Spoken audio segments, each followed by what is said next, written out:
Maging sa mga probinsya, nakilahokay ilang grupo at residente sa protesta kontra katiwalian. Mula Haro Plaza sa Iloilo City, nagmarcha habang nagro-rosaryo ang ilang opisyal ng LGU at mga residente.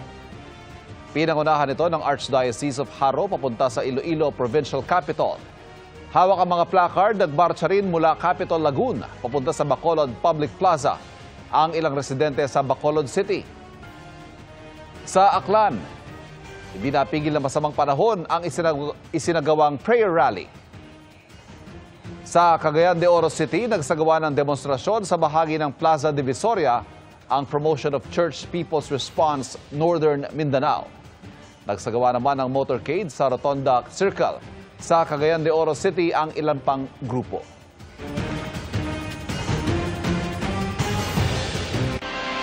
Ilang pulis na nakadeploy sa Mendiola sa Maynila ang nasugatan. At sa mga larawan mula kay Manila City Mayor Isko Moreno, may mga pulis na may mga sugat sa ulo, sa kamay at sa braso. Nanawagan si Moreno na panatilihin ang kaayusan at kapayapaan sa lungsod. Kaugnay naman ng gulo sa Ayala Bridge, nanawagan ng PNP-ACG, Cybercrime Investigation and Coordinating Center at Department of Information and Communications Technology. Nabigyan sila ng raw footage ng gulo para maisailalim sa facial recognition at matukoy ang mga nanggulo. Ayon pa sa mga otoridad, may mga na-hack na website ng gobyerno, kabilang na ang website ng Department of Budget and Management at ng Department of Public Works and Highways. Patuloy rin ang paghahanda ng LGU at ng mga residente sa Lawag City para sa Super Typhoon Nando. Nakatutok si Sandy Salvacio ng GMA Regional TV. Maaraw hanggang makulimlim sa Lawag City, Ilocos Norte ngayong araw. Ang CDRRMO nag-iikot para sabihan ang mga residente, partikular sa mga nakatira malapit sa ilog at coastal barangays.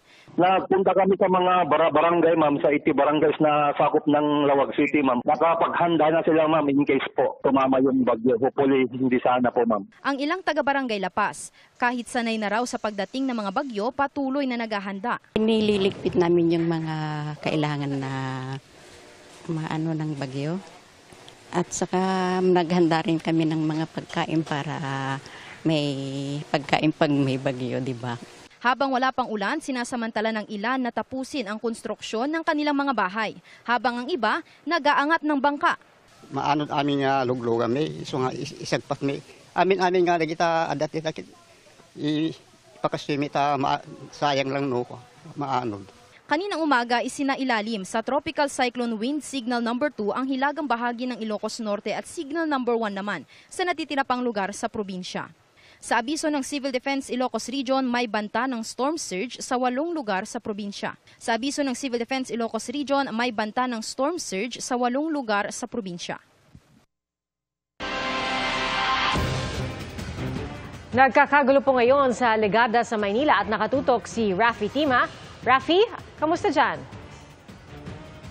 Pia, medyo humupa na yung kaguluhan dito sa may kanto ng Legarda at sa Figueroa Street. Dahil dito sumakbo yung mga kabataan kanina na may dala-dala mga black na flag at nakipagnabulan dito sa mga pulis.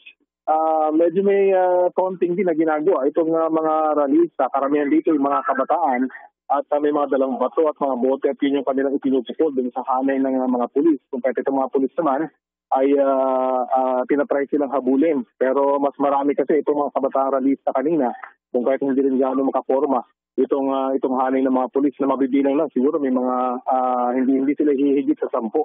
At nakikipaghabulan sila para mahuli itong mga kabataang nambabato ng mga bote. May mga tiles pa silang ibinabato dito sa mismong gitna ng kalye. Pero ngayon ay humupa na at umatras na itong mga pulis at sa may direksyon ng Miguel. Ang itong ibang mga kabataan naman ay hindi nagbanto ng konti at lumapit ulit dito sa may Miguel. Pero ngayon sa mga taga-barangay na isap ay mga taga-rito lang dito. So, posible ng bibili niya. Ay hindi sa mga barangay natin nakita. Pero may talaga ginagawa dahil posible madama itong mga establishmento na malapit dito. Yung sa mga batong kanilang ipinuputol dito sa mga pulis. Pero muli, ay medyo kumapayata na itong dito at nagatrasa na itong mga hanay ng anti-riot police sa direksyon. Yan ang latest mula dito sa kanto ng Leganta at Figueroa. Pia? Alright, ingat kayo at maraming salamat, Rafi Tima. At umabot nga po ang kaguluhan sa Mendiola.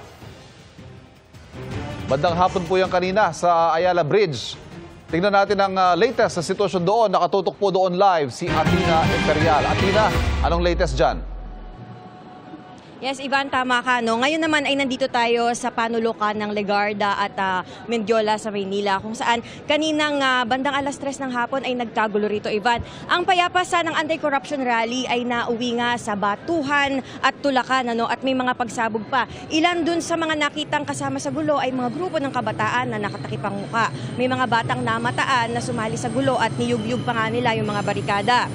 May ilan na sinira ang motor at pinagtatadyakan at sinira rin, Ivan, yung traffic light. Kaya naman yung mga pulis nag-water cannon sila. Si DILG Secretary John Vic Remulla mula sa Ayala Bridge ay nagtungo sa Mendiola para sabihan ng mga kapulisan na ipatupad pa rin ang maximum tolerance sa mga rallyista.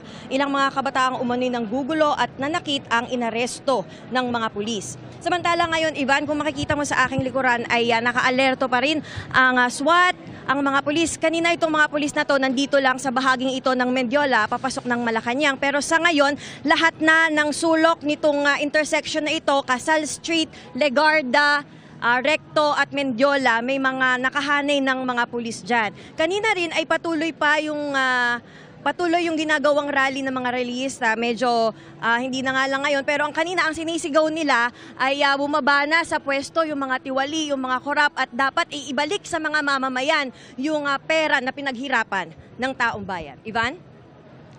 Ingat at maraming salamat, Athena Imperial.